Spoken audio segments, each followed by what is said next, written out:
본문의 말씀 중심으로 증인의 자격, 성령과 권능이라는 제목으로 우리가 함께 말씀을 나누도록 하겠습니다. 승천하시는 주님의 마지막 분부는 세 마디로 되어져 있습니다. 첫째는 오직 성령이 너에게 임하시면 하는 말씀이고, 두 번째는 너희가 뭐를 받고? 권능을 받고, 그리고 어떻게 하라? 예루살렘과 온 유대와 사마리아와 땅끝까지 이르러 내 증인이 되리라 라는 말씀이죠. 그래서 오직 성령이 임하시고 권능을 받아서 뭐가 되는 게 목적이다? 그리스도의 증인이 되는 것이 목적이다 라는 거예요. 그렇다면 오늘날 우리에게도 이 성령의 권능과 능력이, 성령과 권능이 주어졌는가 라고 하는 것을 한번 물어봐야 된다라고 하는 것이죠. 그러면 이 예수 그리스도의 복음의 증인들의 무기가 무엇인가? 첫 번째, 오직 성령이 너에게 임하시면 하신 대로 이 성령이 우리에게 첫 번째 무기가 되는 것이죠. 그래서 오직 성령이 너에게 임하시면, 성령이 임하신다는 걸 다른 말로 하면 성령이 너에게 오시면 내 증인이 되리라 라고 말씀을 합니다. 그리고 1장 9절에서 이 말씀을 마치시고 그들이 보는 데서 올려져 가시니 승천하셨다는 거죠. 뭐 때문에 예수님께서 승천을 하시는 것입니까? 같이 부활하셨으면 영원토록 같이 계셔도 되는데 왜 예수님이 올라가시는가 라고 하는 것이죠. 바로 그것은 인자가 온 것은 많은 사람들의 대속물로 자기를 주려 함이다라고 하신 임무를 완수하셨기 때문에 이제 임무를 마치셨으니까 가신다는 거예요. 그런데 2장에 가서 오순절 날이 이름에 이제 각 사람 머리 위에 불의 혀같이 뭐가 임하게 됩니까? 성령이 각 사람 머리 위에 임하게 되었다. 그러니까 모든 것은 왜 그러면 성령님이 오시는 것입니까? 주님께서 십자가상에서 다 이루었다 하시고 그 모든 일들을 이루시고 승천하신 다음에 이제 누가 오셔서, 성령님이 오셔서 이 십자가 복음을 증거하게 하기 위한 사명을 이루시려고 하는 거죠. 한마디로 말해서 이게 뭐다? 성자와 성령 간의 임무 교대가 일어난 것이죠. 그래서 제자들의 첫 번째 무기가 뭐냐면 오직 뭐가 임해야 된다? 성령이 임하여야 된다라는 거예요. 그리고 두 번째 무기가 뭐냐? 권능을 받고 이랬어요. 이 권능이라고 하는 것이 헬라어로 듀나미스라고 기록이 돼 있어요. 이 듀나미스가 오늘날 우리의 뭐의 어원이냐면 다이너마이트, 폭발물이죠. 엄청난 파괴력을 가진 다이너마이트의 원어가 되는 게 듀나미스인데, 한마디로 말해서 엄청난 능력과 권능이라는 거예요. 사도행전 3장 6절에 보면 예수 그리스도의 이름으로 일어나 걸어라. 그러니까 앉은뱅이가 벌떡 일어나서 걷는 거, 우리가 성령의 권능, 능력, 그러면 주로 이런 병 고침하고 귀신 내쫓고 이런 것들을 많이 생각하고 있진 않는가라고 하는 거예요. 그런데 단순히 권능이라는 것은 기사 이적을 나타내는 그런 것이 나타나는 게 아니에요. 로마서 1장 16절을 보면 이 복음은 모든 믿는 자에게 구원을 주시는 뭐가 된다? 하나님의 능력이 됨이라 할 때 이 능력도 똑같이 듀나미스라는 거예요. 이게 복음이 능력이다라는 거죠. 데살로니가전서 1장 5절에도 이는 우리 복음이 너에게 말로만 이런 것이 아니라 또한 능력과 성령으로 성령과 큰 확신으로 됐다라고 말씀을 하고 있습니다. 여기도 역시 능력이라고 할 때 듀나미스라고 기록이 되어 있는 것을 봐요. 하나님의 능력, 성령과 능력 할 때 똑같이 듀나미스다라고 하는 거죠. 우리 이것을 잘 생각해야 돼요. 그러니까 성령이 임하셔서 능력이 나타나면 그게 기사, 이적, 병고침하고 귀신 내쫓고 그런 것만을 말하는 게 아니다라고 하는 거죠. 그래서 능력으로 입혀질 때까지 이 성에서 머물러라. 예수님이 승천하시면서 제자들에게 말씀해요. 기다려라 그러는 거예요. 그럼 왜 그들에게 이것을 기다리라고 말씀을 하는가? 그러면 전에 있었던 것과 제자들에게 없었던 것, 전에 있었던 것은 뭐고 없었던 것은 뭔가라고 하는 거죠. 예수님께서 12제자를 파송하실 때 전도여행을 보내죠. 그러면서 뭐를 말씀하십니까? 마태복음 10장 1절에 귀신을 쫓아내며 모든 병과 모든 약한 것을 고치는 권능을 주시니, 여기도 권능이 듀나미스예요. 권능을 주셨다는 거예요.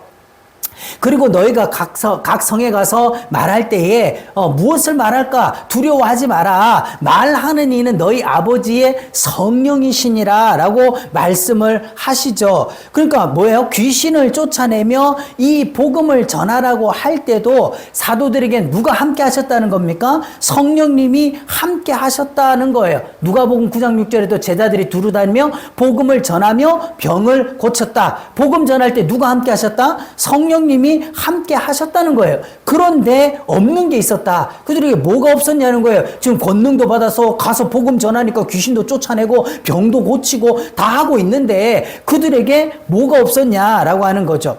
그럼 오순절 전에 없었던 게 뭐냐? 이것은 앞부분에 우리가 본 게 이거는 예수님이 아직 십자가를 지시기 전인 거죠. 그 제자들이 아직 십자가 사건을 경험하기 전이에요. 그런데도 그들은 권능을 받아가지고 귀신도 쫓아내고 병도 고치고 해봤어요. 예. 그런데 오순절 전에 뭐가 없었다는 거냐? 요한복음 7장 39절에 예수께서 아직 영광을 받지 않으셨으므로 이 영광을 받는다는 게 뭡니까? 땅에서 임금됐다는 거예요. 예수님이 십자가 고난을 받으시고 죽었다가 죽은 자 가운데서 다시 살아나셔서 부활 승천하셔서 하나님 보좌 우편에 앉아 계시는 그 영광을 아직 받기 전이다라고 하는 거예요.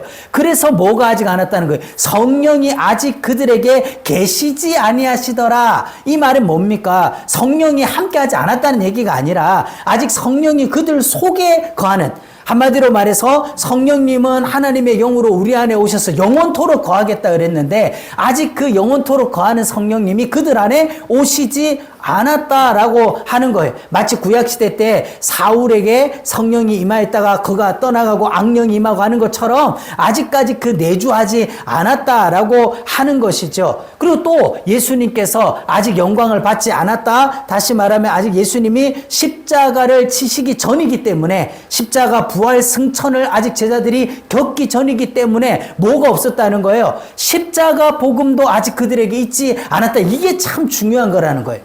십자가 복음이 아직 그들 가운데 없어. 왜? 예수님이 십자가를 안 졌으니까.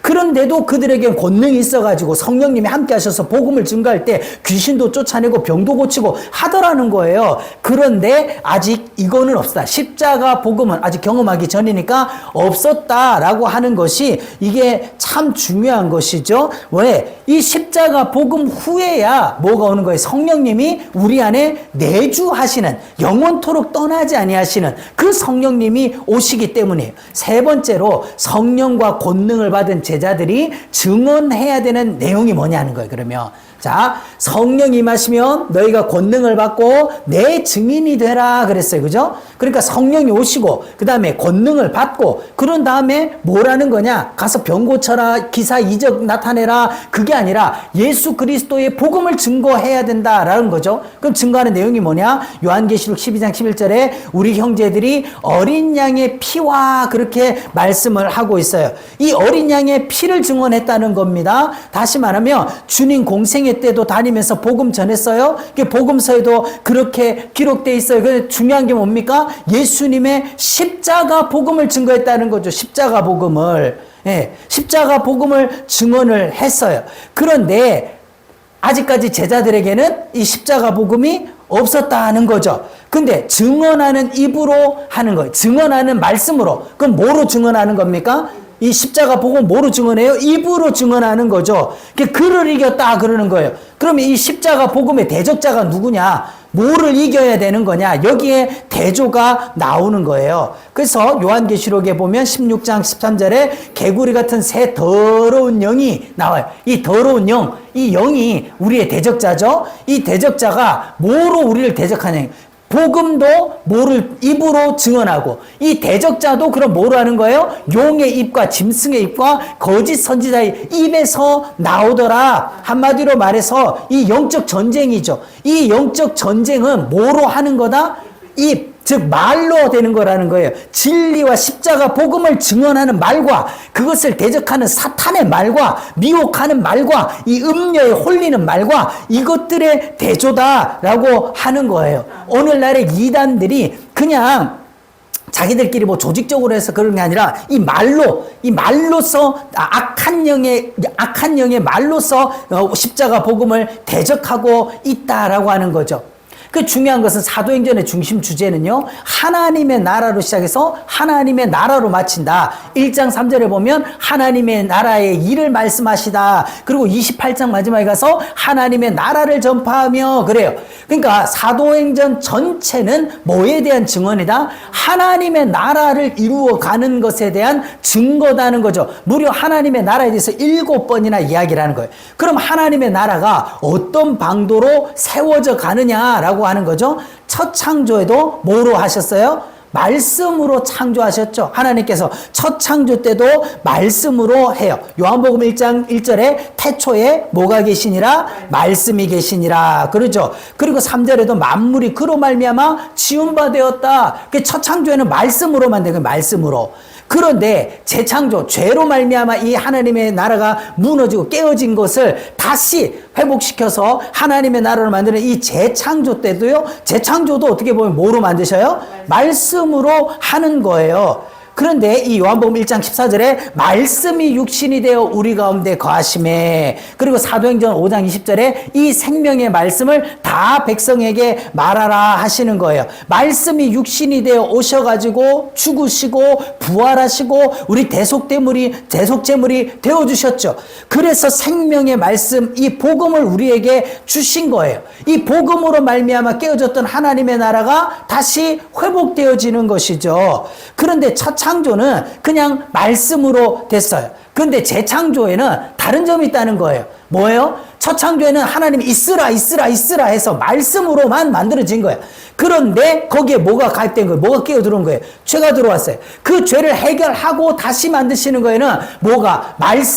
말씀만으로 된 게 아니라 육신을 입고 오셔서 뭐를 통해서? 십자가라고 하는 것을 통해서 바로 우리의 죄값을 대속하시고 다시 회복시키셨다라고 하는 그게 차이가 있는 거죠. 그래서 제자들의 우문과 예수님의 현답이 나와요. 제자들이 1장 6절에 제자들이 주께서 이스라엘의 나라를 회복하심이 이때니까, 아직도 제자들은 뭐를 생각하고 있는 거예요? 예수님이 인간적인 왕이 돼가지고 다윗의 왕국을 회복시켜 주실 그 아직 유대주의에, 아직 그 나라에, 이 땅의 나라에 아직 매여 있는 거예요. 그런데 예수님께서는요, 이 회복이라는 걸 부정하지 않으셨어요. 그러면서 때와 시기는 너희가 알 바가 아니다. 쉽게 얘기하면 이 말은 뭡니까? 하나님의 나라를 회복하는 그 때와 시기는 너희가 알 바가 아니다. 그건 누가 하실 거다. 그건 하나님께서 하시는 일이다. 그런데 너희가 해야 될 건 이거다. 오직 성령이 너에게 임하시면 땅끝까지 이르러 뭐가 되라? 내 증인이 되라. 하나님 나라를 회복하시는 거는 증인들이 증언하는 이 십자가 복음, 생명의 말씀으로 회복되어지는 거다. 너희가 뭐 언제 그 시기를 분별하려고 하지 말고 복음을 전해라. 이 십자가 복음을 전해라 라고 하시는 거죠. 그래서 하나님의 나라를 회복하는 것은 증인들이 증거하는 이 십자가 생명의 복음을 통해 가지고 하나님의 나라가 회복되어진다 라고 하는 것을 말씀해요. 증인들이 증언하는 생명의 말씀으로 뭐가 세워진다? 하나님의 나라가 세워지는 것이다 라고 하는 거죠. 그러면 이 예루살렘에서 시작한 복음의 능력이 어떻게 진행되어지냐? 6장 7절을 보면 하나님의 말씀이 점점 왕성하여 예루살렘에 있는 제자의 수가 쉼이 많아지더라. 그런 거예요. 하나님의 말씀이 점점 흥왕해졌다는 거예요.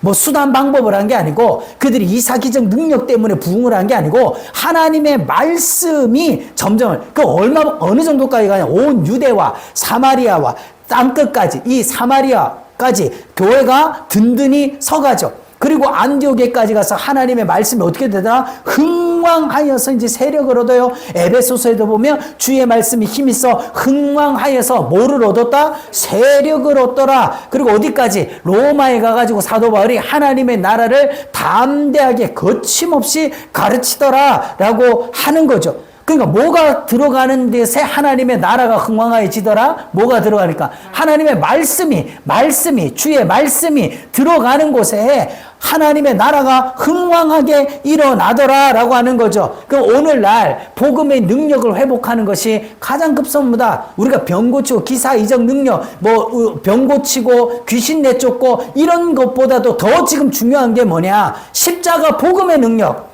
하나님의 말씀의 능력, 이 말씀이 주시는 하나님의 권능, 이것이 회복되어지는 것이 급선무다라고 하는 것이죠. 그러면 우리가 한번 질문해 봅시다. 어느 권능이 더 큰 건가? 어느 권능이? 요한복음 11장 43절에 예수님께서 죽은 나사로의 무덤 앞에 가가지고 나사로야 나오너라 그러니까 살아났어요. 나사로가 배를 동인 채로 나왔다 그랬어요. 그런데 어떻게 됩니까? 그가 얼마를 더 살았는지는 모르지만 또 죽었어요. 그죠? 또 죽었어요. 그러면 다른 것은 에베소서 2장 1절에 그는 허물과 죄로 죽었던 너희를 살리셨도다라고 말씀합니다. 어느 권능이 더 크냐는 거예요. 육체적으로 죽었던 나사로를 살린 권능이 더 큰 거냐? 허물과 죄로 죽었던 너희를 살려주신 이 영생을 주신 이 권능이 더 큰 거냐? 어떤 거죠? 이 복음을 통하여 증거되어지는 이 역사, 이 거듭남. 왜? 나사로는 저렇게 살았어도 지금 없다 이 말이에요. 만약에 이게 영원한 영생이고 부활이라면 나사로가 지금까지 살아 있어야 되는데 나사로는 죽고 없다 이 말이에요. 그런데 우리에게 주어진 게 뭡니까? 이 영생은 예수 그리스도로 말미암아 주어진 이 영생은요 영원한 거라 이 말이에요. 육체는 죽어도 우리의 영원한 구원이라는 거죠. 그 오늘날 우리가 설교를 하는 자나 설교를 듣는 자나 이 하나님의 말씀 앞에서 우리가 영적 분별력을 가져야 될 게 뭐냐면은 우리가 오늘날 설교 속에서 십자가 없이도 되는 거 이걸 증거하고 있냐, 십자가 없이는 불가능한 이 말씀을 전하고 있냐, 이걸 분별해야 돼요. 전하는 자나 듣는 자나 똑같이 우리가 얼마나 귀에 듣기 좋은 소리 얼마든지 할 수 있어요. 그죠? 윤리 도덕적인 거, 교훈적인 거, 그 다음에 뭐 심리학적이고 교양 철학적인 거 얼마든지 할 수 있어요. 근데 그건 뭐가 없어도 십자가 없어도 되는 거라 이 말이에요. 그걸 굳이 교회가 그렇게 강조해서 얘기할 필요가 없다 이 말이에요. 그죠? 십자가 없이도 되는 걸 지금 말하고 있는 거냐? 십자가 없이는 불가능한 것을 우리가 듣고 있는 거냐? 우리가 뭐를 들어야 되는 거예요? 교회에서 가장 많이 증거되어야 되는 게 뭡니까? 십자가 없이는 불가능한 거, 다시 말하면 한 죄인이 거듭나서 영생에 이르는 거, 죄인이 구원받는 거, 하나님의 나라가 회복되어져서 다시 세워지는 거, 이거는 십자가 없이는 안 된다라고 하는 거, 내가 죄사함 받고 영생하고 구원받는 거, 지금 듣고 있는 말씀을 통해서 과연 내가 이 십자가를 통해서 되는 것이냐, 아니면 내가 노력해가지고 되는 것이냐, 우리는 뭐를 하느냐, 이 분별이 필요한 시대인 거죠. 이사야서 49장 24절 25절에 용사가 빼앗긴 것을 어떻게 도로 빼앗으며 용사의 포로도 빼앗을 것이요 구원할 것이다. 한마디로 말해서 한 영혼을 죄에서부터 건져내서 영생에 이르도록 구원하는 것이 얼마나 힘들고 어려운 거냐. 허물과 죄로 죽었던 한 사람을 거듭나게 하는 것이 얼마나 힘든 것이냐, 얼마나 엄청난 거냐라고 하는 걸 말씀하죠. 에베소서 1장 19절에도 그의 힘과 위력 으로 우리에게 베푸신 능력이 지극히 크심이다. 한 영혼 구원하는 거, 허물과 죄로 죽었던 나 하나를 살리는 거, 이게 얼마나 큰 능력과 얼마나 큰 은혜로 되어지냐, 이것이 어떠한 것을 너희로 알게 하시기를 원한다라고 하는 거예요. 오늘날 우리가 이것을 알 수 있는 만큼만 안다라고 한다면, 내가 어디에서 어떻게 어떤 구원을 받았는지만 제가 제대로 깨닫고 내가 그 십자가 구원의 은혜가 아니면 어떤 처지에 갈 수밖에 없느냐라는 것만 우리가 제대로 알아도 정말 신앙생활에 많은 양태가 바뀔 수가 있는 거죠. 좀 쉽게 얘기하면 우리가 출애굽 당시에 애굽에서 노예 생활을 하고 있던 이스라엘 백성들이 어떻게 바로의 종살이에서부터 나올 수가 있었느냐? 자력 구원이 불가능이라는 거예요. 유월절 어린 양의 그 피로 말미암아 대속해서 그들을 구원하는 방법 외에 다른 게 없었다라고 할 때 오늘날 우리가 이 십자가와 부활이라는 거 이거를 제쳐놓고 알 수 있는가? 에베소서 1장 20절에 허물과 죄로 죽었던 우리를 살리신 능력이 그리스도를 살리신 능력과 동일한 능력이라 한다 이 말이죠. 그래서 이 복음의 권능을 증인들에게 주죠. 쉽게 얘기하면 뭡니까? 예수님을 십자가에 못 박아 죽이고 무덤에다 넣고 돌로 입구를 막고 임봉을 치고 그 다음에 십자가 군병들로 든든히 지키게 해도 막을 수 없었다 이 말이에요. 사망 권세 깨뜨리고 나와서 부활하신 그 주님의 부활의 권능, 그것이 바로 허물과 죄로 죽었던 우리를 살리신 하나님의 능력, 이것이다 라고 하는 거죠. 그럼 이 시대의 증인들이 우리에게 성령과 복음의 권능을 주셨다. 아멘? 성령과 권능을 우리에게도 주셨다. 디모데전서 2장 6절에 그가 모든 사람을 위하여 자기를 뭐로 주셨다? 대속물로 주셨다는 거예요. 지금 이 디모데전서는 목회서신이죠. 그래서 바울이 이제 자기 뒤를 이어서 목회를 하게 될 디모데를 위하여서 유언과도 같이 남겨준 책입니다. 그래서 그때 자기 뭘 증거하느냐? 예수님께서 많은 사람들을 위해 자기 목숨을 대속물로 주셨다. 이게 십자가 복음이라는 거예요. 그리고 2절 7절에 이를 위하여 내가 전파하는 자와 사도로 세움을 받았다. 사도가 먼저가 아니라는 거예요. 내가 뭐를 전파하는 겁니까? 십자가 복음. 이 십자가 복음을 전파하는 자로 세움을 받았다. 예, 그 일을 위해서 사도로 부름을 받았다라고 하는 걸 증거하네요. 그리고 디모데 후서에서도요, 내가 이 복음을 위하여 뭐로? 선포자와 사도와 교사로 세움을 입었다라고 하는 거예요. 쉽게 얘기하면 내가 십자가 복음 선포하는 게 먼저다. 예수님이 많은 사람을 위하여 자기 목숨을 대속물로 주셨다라고 하는 이 복음 전하는 게 먼저다. 사도는 두 번째다. 내가 목사다, 박사다, 내가 뭐 교사다 이런 거 두 번째다. 나는 선포자로 세움을 받았다라는 거 하는 거죠.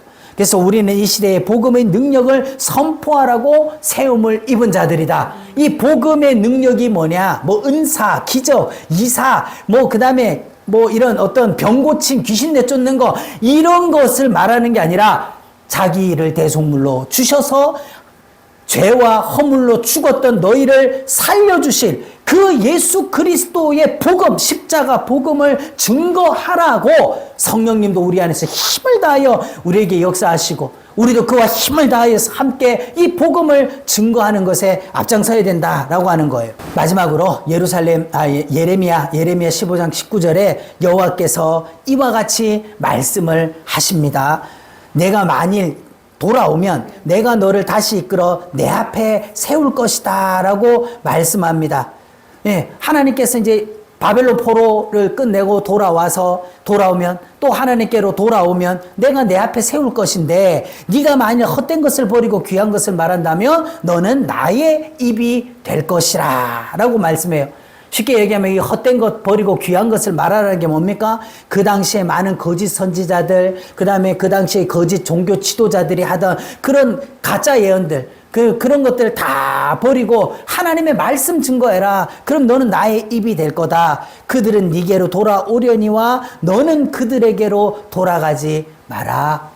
이 세상이 아무리 변하고 이 세상이 아무리 인기와 그런 성장주의에 영합하고 세속주의로 나아갈지라도 우리는 뭐를 증거하는 사람이 되어야 된다? 오직 예수 그리스도의 복음, 오직 십자가 복음, 오직 한 죄와 허물로 죽었던 우리를 살리실 유일한 능력 되시는 그 그리스도의 복음을 증거하는 하나님의 입이 되어서 증인의 사명을 감당하는 저와 여러분 되기를 예수님의 이름으로 축복합니다.